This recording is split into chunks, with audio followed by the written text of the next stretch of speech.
ಧನ್ಯವಾದ ಹೇಳ್ಬೇಕು. ಯಾಕಂದ್ರೆ ಮುಗ್ಧ ರೈತರು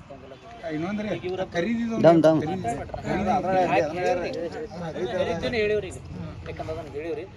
ಇವ್ರು ಅದಾರಲ್ಲ ರೈತರಿಗೆ ಪಾಪ 3 ಎಕರೆ 2 ಎಕರೆ ಜಮೀನು ತೊಗೊಂಡು ಬಗೆಟ್ಟು ಅವರಿಗೆ ನೋಂದಣಿ ಶುಲ್ಕದ ಇನ್ನೂ ತನಕ ಬಂದಿಲ್ಲ. ಪಾಪ ಹಂಗೆ ಅದಕ್ಕೆ ಅದಕ್ಕೆ ಇಷ್ಟು ಬೇಡಿಕೆ ಸರ್ವೆ ನಂಬರ್ ಮುತಾರಿ ಕೊಟ್ಟಿದ್ದಾರೆ.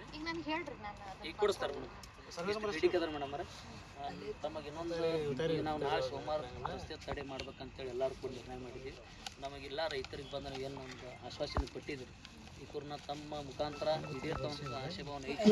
ಅದಕ್ಕೆ ಉಪವಾಸ ಸತ್ಯಾಗ್ರಹ ಹೊಳೆ ತಕ್ಕೊಂಡು ನಿರಂತರವಾಗಿ ಅಂಕಿತವಾಗಿ ಕೊಡ್ತೀವಿ. ಅದಕ್ಕೆ ನಾವು ಒಂದು 8 ದಿನಗಳ ಒಳಗಡೆ ನಮ್ಗೆ ಏನಾದರೂ ಒಂದು ಪರಿಹಾರ ಕೊಡಿಸ್ರಿ. ಆಮೇಲೆ ಈ ಪರಿಹಾರ ಕೊಡಿಸೋದಕ್ಕೆ ಮುಂಚಿತವಾಗಿ ಏನು ವರ್ಕ್ ನಡೆದೈತಿಲ್ಲ ದಯಮಾಡಿ ವರ್ಕನ್ನು ಸ್ಟಾಪ್ ಮಾಡಿಸಿ.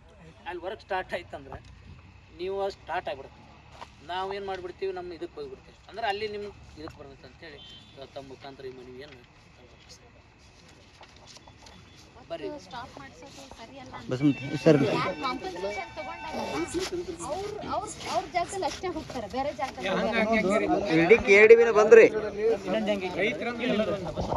ಈಗ ನೀವು ಹೇಳಿದ್ಬಿಡ್ತಾರೆ ಆಗಲೇ ಒಂದು ಇದು ಹೇಳಿದಾರೆ, ರಾಣೋಜಿ ಅಂತ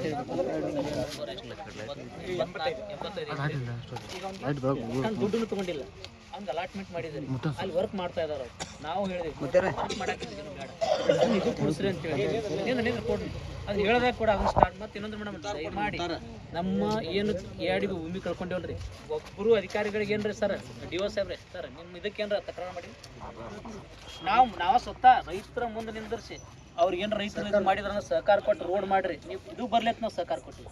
ಇದು ಬೇಕಾದ್ರೆ ನಮ್ಮ ಅಧಿಕಾರಿ ಎಲ್ಲರೂ ಕೇಳಿ ಈಗ ಹೆಂಗಾಗತ್ತೆ ರೀ, ಇವ್ರು ವರ್ಕ್ ಸ್ಟಾಪ್ ಮಾಡಿದ್ರೆ ಅಲ್ಲಿ ಯಾರಾದ್ರೂ ಕಾಂಟ್ರಾಕ್ಟರ್ ಇರ್ತಾರಲ್ಲ ಅವ್ರಿಗೆಲ್ಲ ಪಾಪ ಅವ್ರಿಗೆ ಲಾಸ್ ಆಗುತ್ತೆ. ಮತ್ತೆ ಇನ್ನೊಂದು ಕಾಂಪನ್ಸೇಷನ್ ತಗೊಂಡಿದ್ರೆ ಬಿಡಬೇಕು. ಅಲ್ಲಿ 2 ಎಕರೆದಷ್ಟೇ ನಾವು ಸಬ್ಸ್ಟಿಟ್ಯೂಷನ್ ಮಾಡ್ತೀವಿ. 3 ಎಕರೆ ಮಾಡ್ತಾ ಇಲ್ಲ. ಒಂದು ನಿಮಿಷ, ಈಗ ನೀವು ಕೆವಿ ಮಾಡಕತ್ತೀರಿ, ಫಸ್ಟ್ ಎಲ್ಲಿ ಮಾಡಿದ್ರಿ ಕೆವಿ? ಒಂದು ನಿಮಿಷ, ಆ ರೈತರಿಗೆ ಪರಿಹಾರ ಕೊಡಬೇಕು, 45 ರಿಂದ 50 ಲಕ್ಷ ರೂಪಾಯಿ ಪರಿಹಾರ ಕೊಡ್ಬೇಕಂತ ಹೇಳಿ ಬೇರೆ ಕಡೆ ಸ್ಥಳಾಂತರ ಮಾಡಿದ್ರಿ. ಅದಕ್ಕಲ್ರಿ ಇದು ಹೇಳ್ತೀನಿ, ಅರ್ಥಿಂಗ್ ಇಲ್ಕಂದ್ರೆ ಪರಿಹಾರ ಕೊಡ್ಬೇಕಾಗಿತ್ತಲ್ಲ, ಅದು ಆಯ್ತು. ಆ ರೈತರಿಗೆ ಪರಿಹಾರ ಕೊಡ್ಬೇಕಿಲ್ಲ. ನೀವು ಏನ್ ಮಾಡ್ತೀರಿ, ಅವ್ರಿಗೆ ಪರಿಹಾರ ಪರಿಶೀಲನೆ ಮಾಡ್ರಿ ಮೇಡಮ್ ಅವ್ರ ಮಾಡಿದ ಮಾಡ್ರಿ. ನಿಮ್ಗೆ ಇನ್ನೊಂದು 8 ದಿನ ಕಾಲಾವಕಾಶ ಕೊಡ್ತೀವಿ. ಅಲ್ಲಿ ತನಕ ನಾವು ನಿರಂತರ ಕೂತ್ಕೊಂಡಿರ್ತೀವಿ.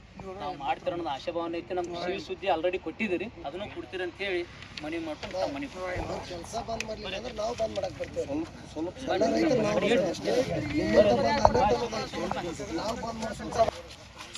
ಬಾಗಲ